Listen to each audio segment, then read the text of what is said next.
Ya, Bun. Monggo. Saya izin off cam ya.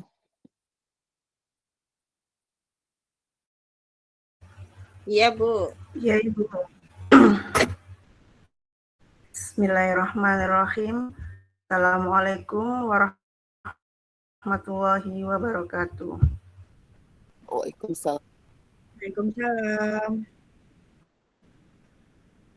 Kami dari kelompok 3 terdiri dari Ibu Mira Bustiarini, Bu Retno, dan Ibu Hanifatus Safira.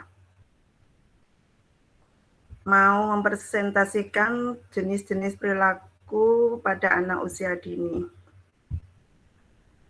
Perilaku adalah segala bentuk aktivitas atau tindakan yang dilakukan oleh individu sebagai respon terhadap rangsangan dari dalam maupun dari luar dirinya. Pada anak usia dini, perilaku sering kali muncul secara spontan dan dipengaruhi oleh tahap perkembangan serta lingkungan sekitar. Perilaku anak usia dini merupakan bagian penting yang perlu dipahami oleh pendidik dan oleh orang tua. Pada masa ini, anak sedang berada pada tahap perkembangan yang sangat pesat, baik dari segi sosial, emosional, moral, maupun kemandirian. Dengan memahami jenis-jenis perilaku anak, guru dan orang tua dapat memberikan stimulasi serta pendampingan yang tepat.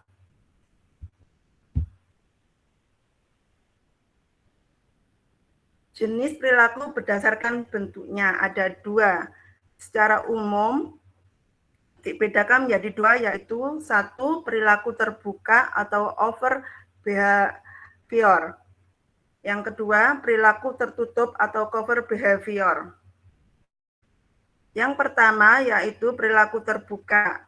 Perilaku terbuka adalah perilaku yang dapat diamati secara langsung oleh orang lain karena tampak dalam bentuk tindakan nyata. Contohnya, berjalan, berbicara, menangis, dan menolong teman.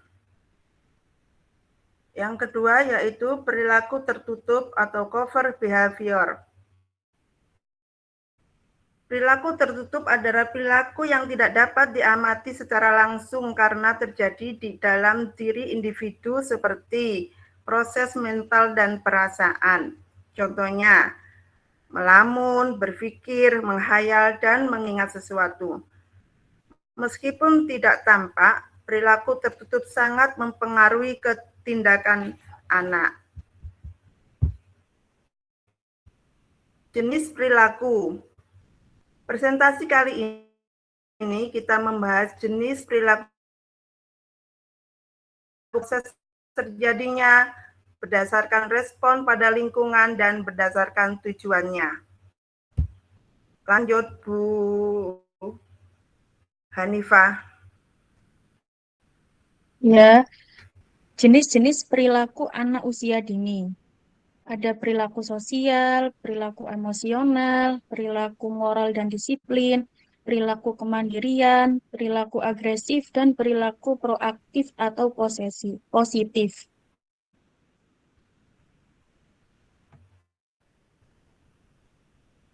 Next, Bu Rini. Perilaku yang berkaitan dengan interaksi anak dengan teman dan guru.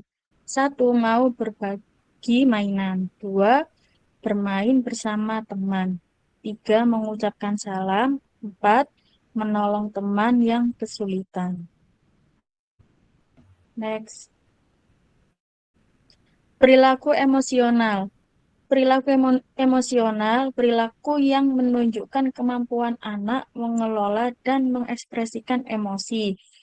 Misalnya, mengungkapkan perasaan dengan kata-kata, mampu menenangkan diri saat kecewa dan menunjukkan rasa senang saat berhasil.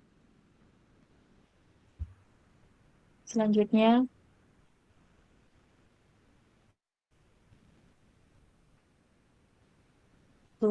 lanjut, Bu Retno. Oke, saya lanjutkan.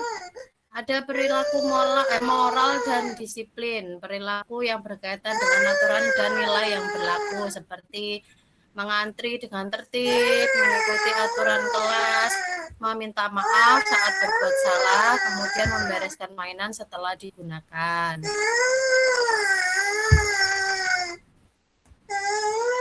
Lanjut, Bu.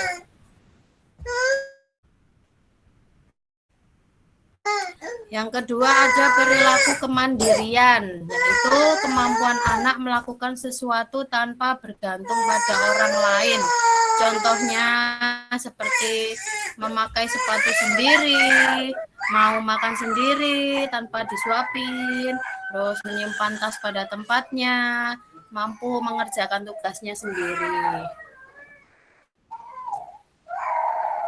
Lanjut. Kemudian perilaku agresif, yaitu yang butuh pendampingan, seperti perilaku yang muncul karena anak belum mampu mengelola emosi dengan baik, seperti memukul temannya, merebut mainan, berteriak saat marah, kemudian memukul diri sendiri apabila keinginannya belum terpenuhi.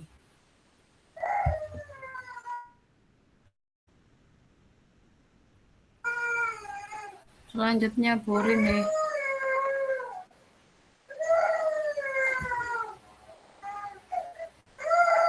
Ini loh,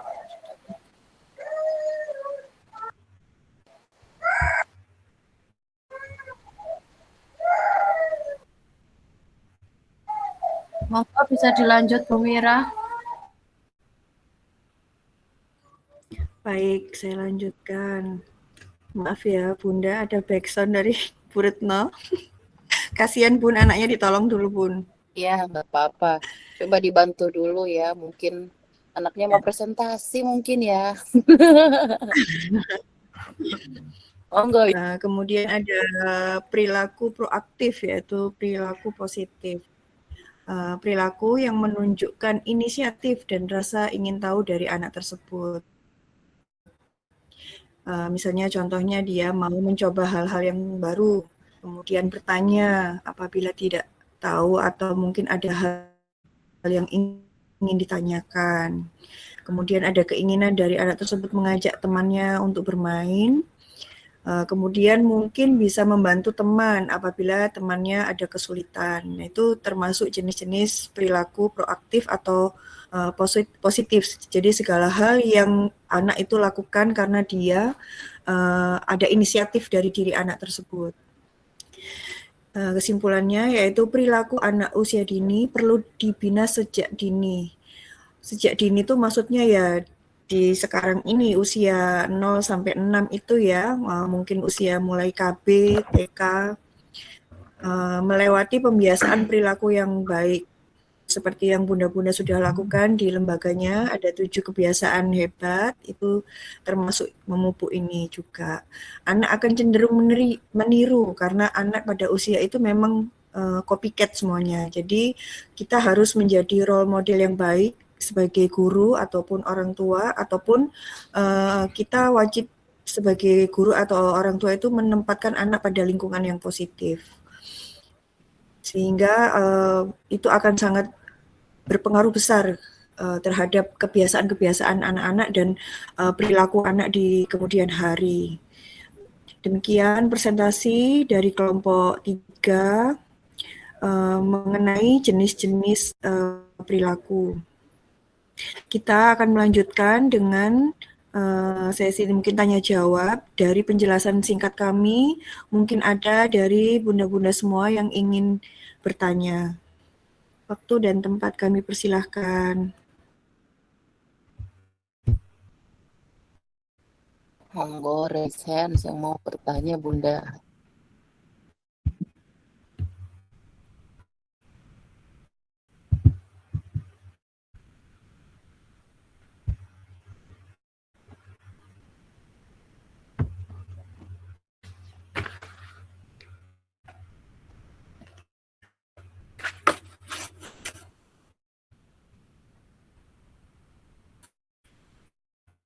Nggak ada yang bertanya kak ini.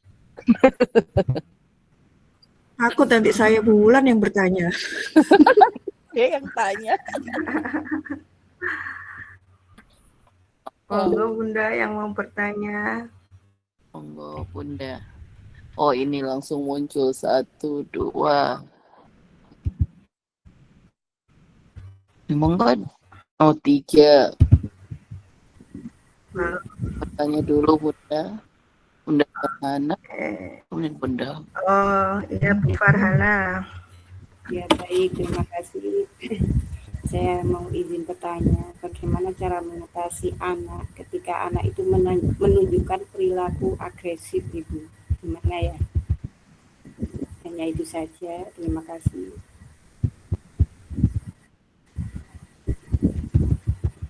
Bagaimana cara mengatasi anak yang agresif gitu ya Bu? Iya, iya Bu Mira. Tumben Bu Farhana kecil suaranya sakit kah Bu? Iya, lagi nggak ada badan. Apakah kurang Baik, jelas ya? Iya sudah nggak apa-apa, Ya, sudah. terima kasih. Cepat sehat Bu Farhana. Amin, terima kasih. Gimana langsung dijawab atau ditampung dulu? Enak satu-satu ya? Bisa lebih fokus ya? Iya, langsung Ya dijawab aja. langsung Bu. dijawab aja Bu, biar enak. Oke. Tadi Bu Farhana bertanya bagaimana kalau mengatasi anak yang agresif ya. Kebetulan di lembaga saya ini lumayan banyak nih anak yang bersifat agresif. Sebenarnya kuncinya satu, kita harus tenang dulu, jaga sikap, sama apa ya, dalam mengelola emosi anak yang agresif itu memang tidak mudah sekali. Jadi itu mungkin kadang kita mungkin terpancing emosi atau mungkin apa ya, secara tidak sadar itu menjawab yang tidak patut itu sebenarnya harus dihindarkan. Jadi yang pertama itu kuncinya harus tenang sebagai pengajar itu. Kemudian memberikan apa ya, perintah itu dengan suara tegas. Kalau saya tuh bilang ke gurunya itu kita nggak boleh kalah dengan anak didik gitu dalam mengelola anak perilaku anak yang agresif ini. Bukan dengan marah atau menghukum keras. Tujuannya bukan sekedar menghentikan perilaku, tapi membantu anak belajar mengelola emosi dan perilaku sosial yang baik. Segera hentikan, kalau perlu itu pisahkan dulu dari teman yang lain. Kemudian kita perlu memvalidasi perasaan anak itu perlu, sehingga kita tahu apa penyebab sekiranya yang membuat mereka itu agresif gitu. Kemudian kita memberikan penjelasan, pengarahan dengan apabila anak sudah tenang. Itu kita memberikan penjelasan kenapa itu tidak boleh dilakukan. Gunakan kalimat yang sederhana sehingga anak bisa memahami dengan baik. Kemudian kita tawarkan, seperti kita menawarkan ke anak bagaimana, sudah tenang apa belum, mau balik ke kelas atau minum. Biasanya saya menawarkan dengan pertanyaan terbuka. Tapi kalau kita memberikan opsi lah, pertanyaan yang dengan adanya opsi. Kalau kita memberikan pertanyaan terbuka itu biasanya dia nggak bisa jawab. Kamu maunya apa? Nggak bisa jawab dia. Tapi kalau anak itu kita berikan pertanyaan dengan opsi, misalnya sudah mau minum atau kembali ke kelas atau apa gitu. Biasanya anak akan jawab iya, aku mau minum dulu gitu. Ya udah kita berikan minum dulu supaya anak tenang. Terus saya biasanya mengajarkan untuk tarik nafas gitu, hembuskan. Dah, lihat itu pegang dadanya. Biasanya dadanya tuh kan kalau agresif itu kan berdegup dengan kencang gitu. Nah, itu kita ajak bicara dengan baik, dengan intonasi yang tegas, dengan memberikan pengarahan bahasa-bahasa yang sederhana buat anak. Yang penting itu tenang dulu. Kalau kita biasanya panik itu udah pasti keikut sudah wis, pasti ikut nggak enak, ikut marah atau apa gitu sih. Saya Bu Farhana biasanya kuncinya itu tenang dulu, tenang dan harus tahu apa yang kita lakukan. Kita pisahkan dulu dari murid-murid yang lain. Itu biasanya ada pojok kelas gitu misalnya untuk menenangkan. Begitu Bu Farhana. Ya, Bu Mira, terima kasih. Berarti Sama-sama. apakah perlu penanganan guru BK mungkin selain gurunya sendiri atau gimana? Apakah kita lihat dulu tingkat agresifnya itu? Agresifnya, iya. Biasanya kalau tidak kondusif itu saya taruh di UKS, Bu. Di UKS itu ada matras. Karena biasanya anak yang agresif atau tantrum mungkin ya itu kadang mereka bisa menyakiti diri mereka sendiri atau bahkan kayak menghentak-hentakkan bagian tubuhnya gitu ya. Mereka itu kayak range rasa sakitnya itu lebar sekali gitu. Kayak mereka tuh nggak punya rasa sakit gitu loh kalau menurut saya itu. Jadi perlu ditaruh di tempat yang aman. Nah, guru BK itu nanti bisa memberi apa ya catatan ke orang tua. Hari ini Ananda seperti ini. Dan itu pasti ada penyebabnya. Biasanya ya tidurnya terlalu larut malam, sehingga kondisi emosionalnya tidak baik untuk dia mau masuk ke sekolah. Karena itu tadi tidur terlalu malam, atau mungkin sebelumnya itu dia makan makanan yang terlalu manis, biasanya seperti itu. Ya. Dan itu biasanya kita temui kalau habis libur panjang ya. Kalau habis libur panjang tuh selalu kondisi di awal-awal agak chaos untuk anak-anak ini. Iya, Bu Ulangi Mira. lagi ya Bu ya. Iya, Harus drama ya Bu Mira.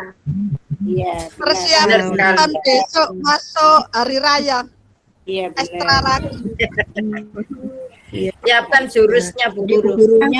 Bu gurunya 1 minggu sebelumnya, saya wajibkan 1 minggu sebelum mulai masuk itu udah gencar sudah, nggak tahu itu di grup, nggak tahu itu di Japri khusus, tanda kutip ya, mungkin ada beberapa siswa yang perlu penanganan khusus secara emosional, belum bisa meregulasi emosi dengan baik, itu saya wajibkan bu guru kelasnya itu selalu dalam tanda kutip tuh menteror orang tuanya dengan japri-japrian ini, tolong disiapkan gitu. Mungkin sudah mulai mengurangi jam bermainnya, mulai istirahat dengan cukup, makan makanan yang bergizi, gitu Bunda.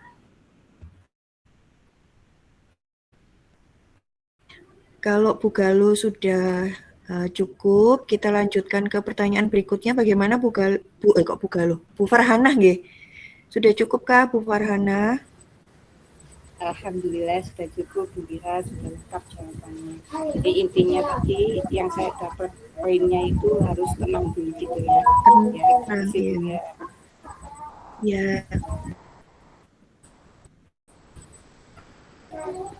Berikutnya ada Bu Galuh ya, monggo Bu Galuh. Ibu, alhamdulillah terima kasih waktunya beri kesempatan. Jadi mau tanya, apa dampaknya jika guru jarang mengamati perilaku ketika anak, atau misalnya anak mengajak bicara terus sedangkan gurunya sedang menerangkan, tapi anaknya ini tetap ngajak ngomong, terus ada aja yang diomongkan. Itu sikap kita menangani anak seperti ini bagaimana? Sudah cukup Ibu, itu pertanyaan dari saya. Terima kasih waktunya. Terima kasih Bu Galuh. Saya coba menjawab ya. Iya. Jika guru jarang mengamati perilaku terbuka anak ya, misalnya mengajak anak terus mengajak bicara pada guru saat menjelaskan, dampaknya itu Ibu cukup serius, bukan hanya pada anak tersebut tetapi juga pada dinamika di kelas. Perilaku yang kecil dan sering dianggap sepele itu juga bisa menjadi kebiasaan jika tidak diarahkan sejak awal. Seperti itu ya, perilaku kurang tepat bisa menjadi kebiasaan. Anak usia dini belajar merespon lingkungan jika perilaku mengganggu dibiarkan. Anak bisa menganggap itu boleh dilakukan kalau lama-lama perilaku tersebut tidak ditegur atau dibiarkan. Yang ini proses belajar anak terganggu ya Bu. Anak yang sering berbicara sendiri biasanya kurang fokus pada penjelasan guru, sehingga pemahaman materi yang bisa tertinggal dibanding teman-temannya. Dan yang ini konsentrasinya juga teman-temannya bisa ikut terganggu. Perilaku terbuka seperti mengajak bicara terus dapat memecah perhatian kelas, itu menurunkan kualitas pembelajaran secara keseluruhan. Momen ini ketika anak impulsif sebenarnya adalah kesempatan emas untuk melatih anak untuk ya menunggu giliran berbicara, menunggu mendengarkan dan mengontrol diri anak itu sendiri. Jika guru jarang mengamati dan membimbing keterampilan sosial emosional anak akan berkembang lebih lambat. Hubungan guru bisa kurang optimal. Pengamatan yang minim membuat guru kurang memahami kebutuhan anak. Apakah anak bosan, butuh perhatian, kesulitan memahami materi atau memiliki kebutuhan khusus. Akibatnya interaksi menjadi kurang tepat. Risiko munculnya label negatif pada anak tersebut. Kadang yang lebih penting lagi, perilaku anak yang sering mengajak bicara pada guru menjelaskan selalu berarti itu anak nakal. Bisa jadi anak itu butuh perhatian, belum paham aturan mendengarkan, atau bosan kegiatan terlalu lama, kemampuan kontrol diri masih berkembang. Karena itu, guru perlu aktif memahami, mengamati penyebab, lalu mengarahkan dengan cara yang hangat dan konsisten. Begitu Ibu Galuh.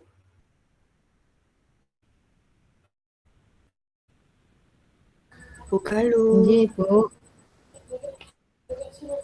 Terus sikap kita kepada anak yang ngomong terus itu bagaimana nggih, Bu? Ya, kita Diberikan beritahu, Bu. aturan di kelas saja, Bu Galuh. Diberikan aturan apabila mau bertanya atau menjawab. Seperti kita di kelas ini kan harus raise hand gitu, supaya teman yang mendengar juga lebih jelas. Kalau bicaranya saling bertabrakan kan sulit untuk mendengar gitu. Bu gurunya juga nggak bisa mendengar. Tapi memang betul yang dijelaskan Bu Rini tadi. Pasti anak itu butuh perhatian.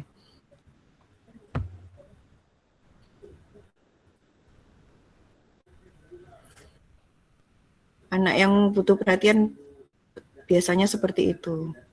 Selalu pengen ngomong gitu ya, tanpa diberi kesempatan pun dia akan banyak bicara biasanya. Dan itu sebenarnya baik juga, cuman kita arahkan supaya menjadi perilaku yang lebih baik. Gitu Bu Galuh. Iya, Bu. Ya, terima kasih Bu atas jawabannya. Oke, Bu, sama-sama. Lanjutnya, Bu Sunarsin. Terima kasih atas waktu yang diberikan kepada kami. Izin bertanya, Bu Nggih. Ketika anak berlaku agresif pada teman, bagaimana cara kita sebagai seorang guru memberikan arahan dengan baik kepada anak didik tersebut?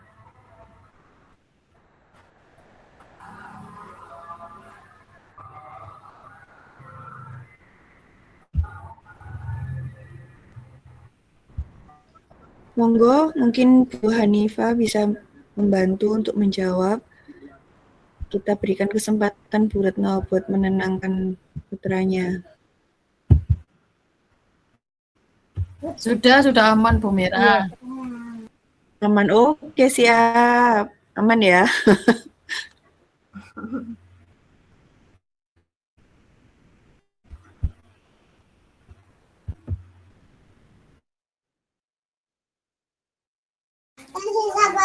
Bu Safira dulu. Ulang lagi Bu Sunarsi pertanyaannya. Ketika anak berperilaku agresif pada teman, bagaimana cara kita sebagai seorang guru memberikan arahan dengan baik kepada anak didik tersebut? Begitu. Ya, baik Bu Sunarsi, saya akan menjawab. Ketika anak itu menunjukkan perilaku yang agresif, misalnya memukul, mendorong, atau merebut, itu guru perlu menanganinya dengan tenang, tegas, dan mendidik, bukan dengan memarahinya atau menghukum keras gitu. Tujuannya itu bukan sekedar menghentikan perilaku, tapi membantu anak belajar mengelola emosi dan perilaku sosial yang baik.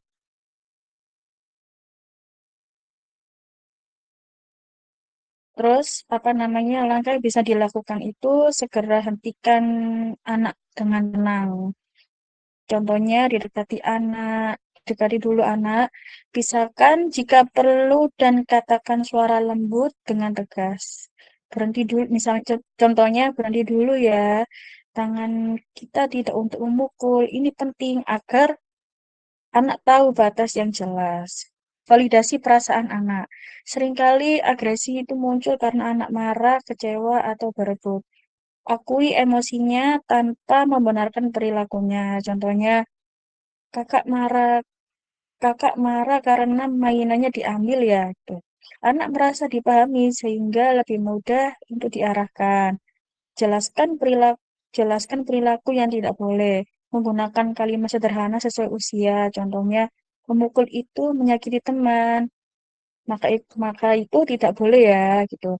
Ajarkan alternatif yang benar. Jangan hanya melarang atau beri cara yang boleh dilakukan. Contohnya, kalau marah, bilang aku tidak suka. Kalau mau main, boleh minta atau meminta giliran. Meminta anak untuk memperbaiki situasi. Melatih empati dan tanggung jawab. Contohnya, sekarang kita bilang maaf ya ke teman-teman. Maaf ya teman-teman, bisa juga ajak menenangkan teman yang terluka. Memberi penguatan saat anak berperilaku baik. Saat anak berhasil mengontrol diri, segera apresiasi. Contohnya, bagus sekali. Tadi kamu minta giliran dengan kata-kata ini memperkuat perilaku yang positif. Amati penyebab yang berulang. Perhatikan pola, apakah karena lelah, lapar, berebut mainan, atau kesulitan komunikasi. Dari sini guru itu bisa melakukan pencegahan, misalnya menambah atau giliran bermain. Sikap penting untuk guru, tetap tenang dan tidak membentak, konsisten dengan aturan, gunakan bahasa yang sederhana, fokus pada mengajar, bukan menghukum, bangun kerjasama dengan orang tua jika perilaku itu sering muncul. Itu Bu Sunarsi jawabannya. Oh, berarti guru harus memberi arahan yang lebih baik ya kepada anak didik.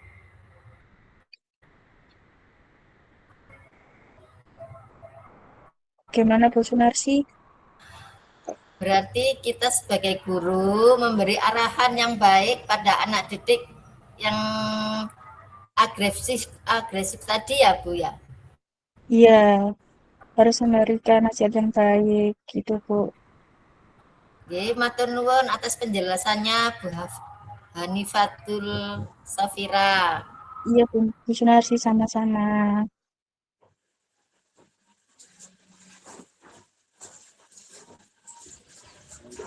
Monggo.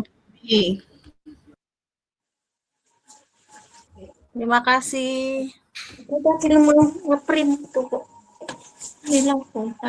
Saya mau bertanya, adakah hubungannya antara perilaku emosional anak dengan lingkungan di keluarganya? Dikasih foto. Janani bocor, Janani dimute.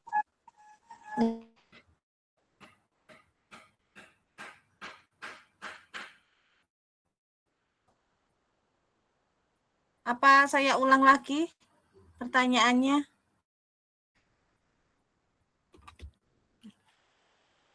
Ya Bu Nggih, Umi, ini ulangi, yang nge-lag. nggak terdengar. Ya diulangi Bu Umi. Nggih. Adakah hubungannya antara perilaku emosional anak itu dengan lingkungan di keluarganya? Seperti itu. Terima kasih.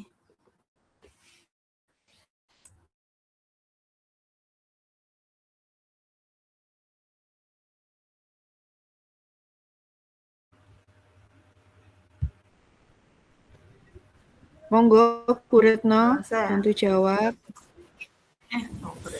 Ya, Bu Mira, saya bantu jawab nggih, Bu Umi. Tadi pertanyaannya apa ada hubungannya ya antara perilaku emosional anak sama lingkungan keluarga nggih? Ya. Oke.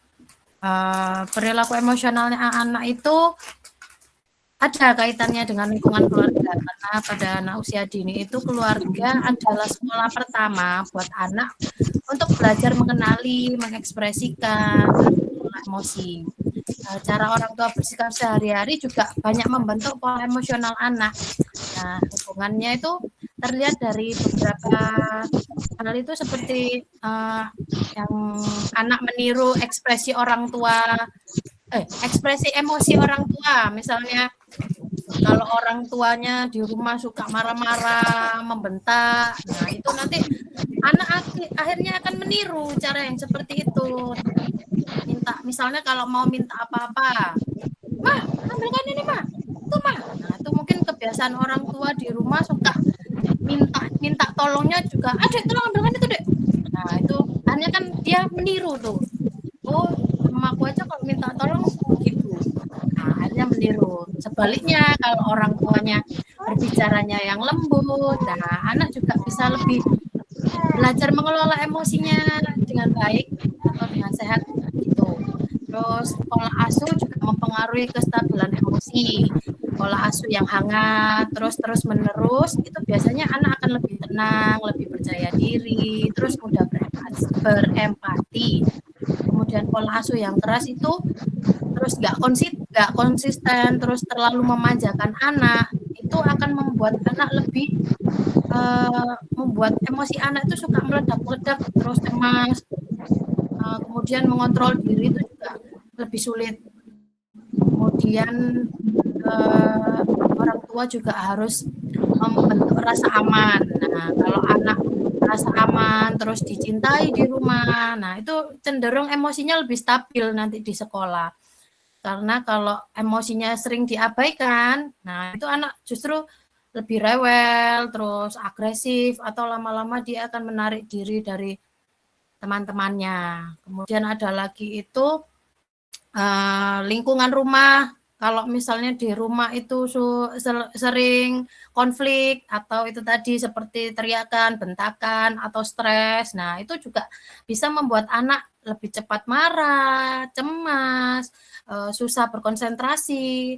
Justru sebaliknya lagi kalau rumahnya yang hangat, yang support, membantu anak itu, anak juga lebih bisa mengontrol emosinya, terus bisa belajar menenangkan dirinya sendiri.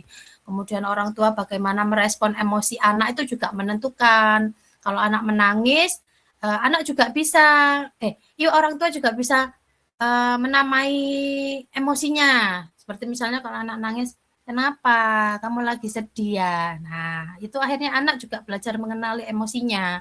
Karena kalau anak selalu dimarahi atau diabaikan, nah itu anak juga bingung mau mengekspresikan perasaannya secara sehat. Jadi juga bingung kalau marah itu nggak bisa mengungkapkan kenapa sih, nah itu kan belum bisa anak tuh. Kemudian aturan di rumah itu juga harus jelas dan konsisten, itu juga membantu anak bisa mengontrol dirinya, karena kalau aturannya berubah-ubah, itu buat anak jadi bingung batasannya.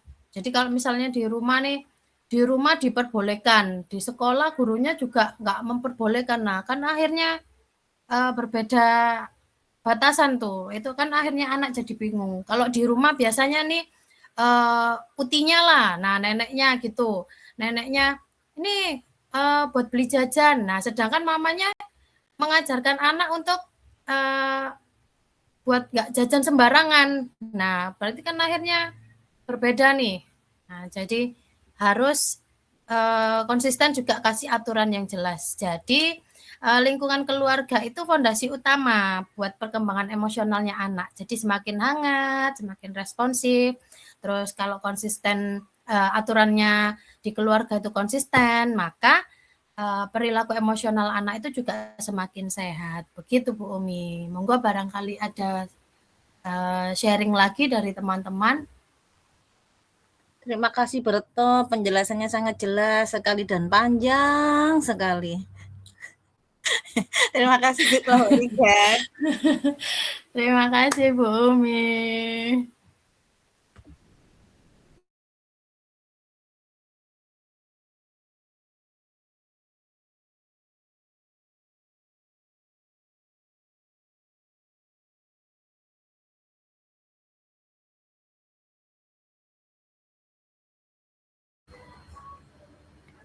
Monggo selanjutnya.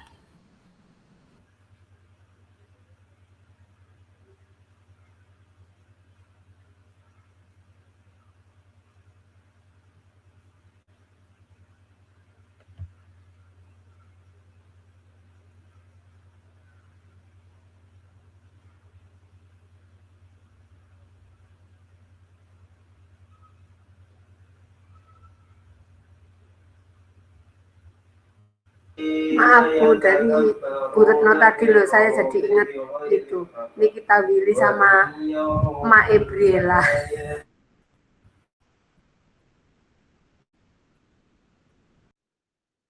Bertolak belakang. Tapi saya masih kadang-kadang Bunda, kadang-kadang jadi Nikita Willy, kadang-kadang jadi maknya Briela. Sama Bu Am. Nggak konsisten berarti, ayo.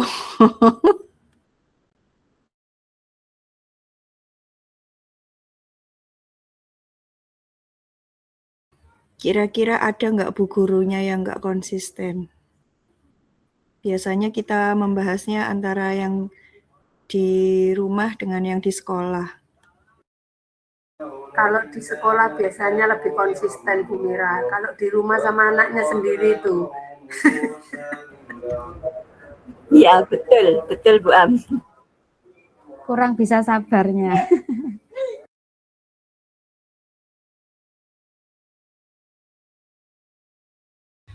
Benar nggak sih Bu? Kalau kita itu lebih mudah membimbing anak didik kita saat di lembaga sama ketika kita mendidik anak itu di rumah.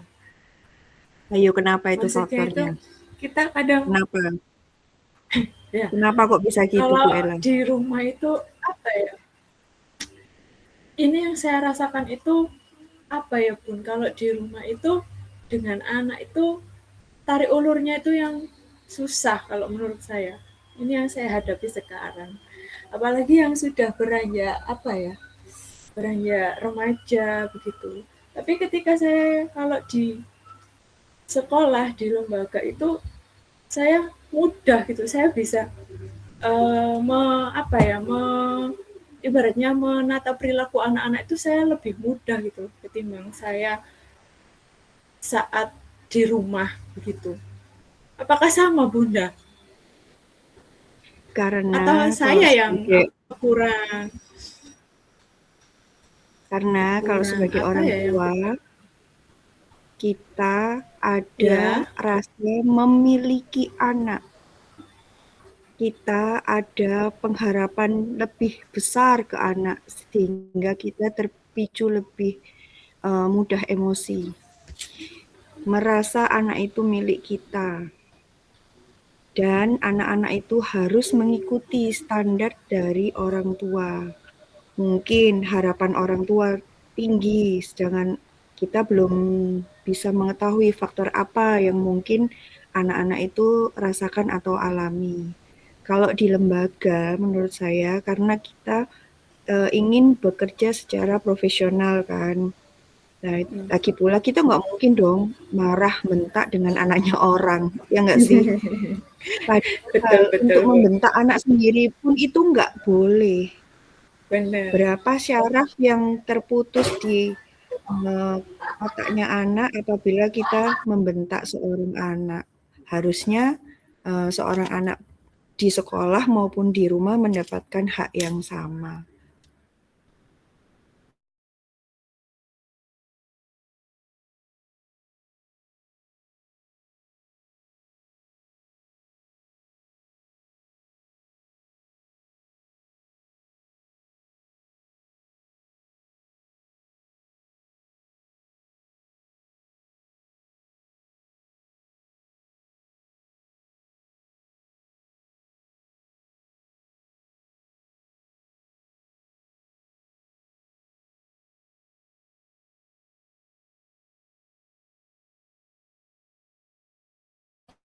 Bagaimana? Ada yang perlu didiskusikan lagi atau mungkin kita bahas di kelas ini?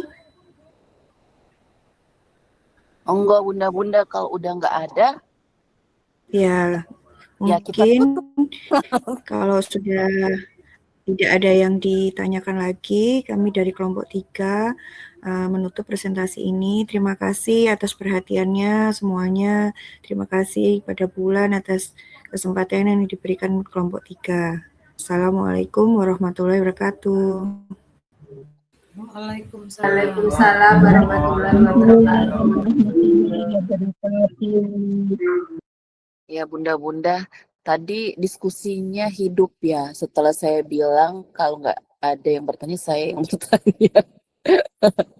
Iya, Bunda-Bunda, intinya kalau untuk jenis-jenis perilaku, pasti perilaku anak usia dini itu akan selaras dengan aspek perkembangannya. Seperti yang kita tahu kan kita punya 6 aspek ya, tapi pada dasarnya kan hanya 5. Nah, jadi perilaku-perilakunya pasti akan mengikuti kognitif, bahasa, dan seterusnya. Nah, kalau terkait dengan perilaku agresif, tadi saya dengar itu sangat hangat sekali ya. Intinya, terkadang kan kita menyalahartikan ya Bunda-Bunda. Agresif kalau ketika anak memukul, menangis, itu menangis atau tantrum itu kita selalu mengartikan anak itu nakal. Betul begitu? Iya. Dan iya, saya pun tidak memungkiri meskipun belajar dengan psikologi perkembangan anak, tapi apa ya, namanya juga kita manusia ya, selalu saja kita bilang, wah anak tetangga itu nakal ya, karena dia tantrum, dia memukul temannya, suka membuli dan seterusnya.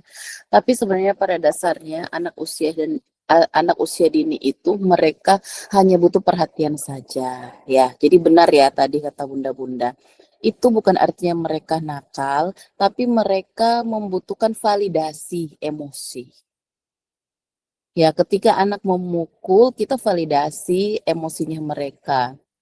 Awalnya kita bisa menenangkan mereka misalnya dengan menahan tangannya, tapi jangan keras-keras Bunda, matanya jangan melotot, nanti anak trauma malah. Ya dengan lembut, dengan kasih sayang, kita pegang tangannya, kita bilang, stop, jangan memukul. Ibu tahu kamu marah, misalnya, Bunda tahu kamu marah. Nah, itu kan kita memvalidasi ya, emosi mereka. Oh, mereka lagi marah, kita validasi. Tapi tangan bukan untuk memukul ya. Coba lihat temanmu menangis. Nah, dia merasakan sakit. Nah, jadi buat mereka itu merasa empati. Nah, jadi kan di situ ada aktivitas sosial ya. Nah, mereka merasa empati terhadap teman yang mereka pukul. Nah, kalau misalnya kamu yang dipukul, kamu akan merasa sakit. Nah, kita balikin ke mereka ya. Pasti mereka juga akan berpikir, oh iya ya, berarti sakit kalau saya memukul teman saya.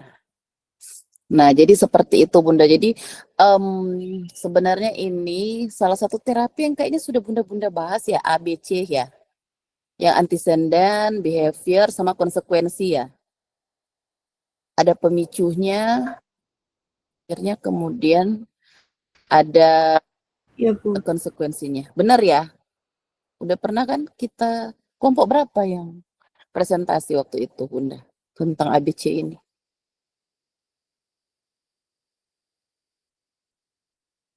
Nah, nanti kan ada konsekuensinya. Anaknya kan tahu perilaku memukulnya itu ada konsekuensi. Temannya merasa sakit, temannya menangis. Kalau dia pun dipukul balik, dia pun pasti akan merasakan hal yang sama.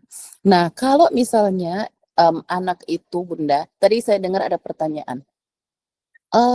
Sampai di mana anak ini bisa ditangani secara serius ya?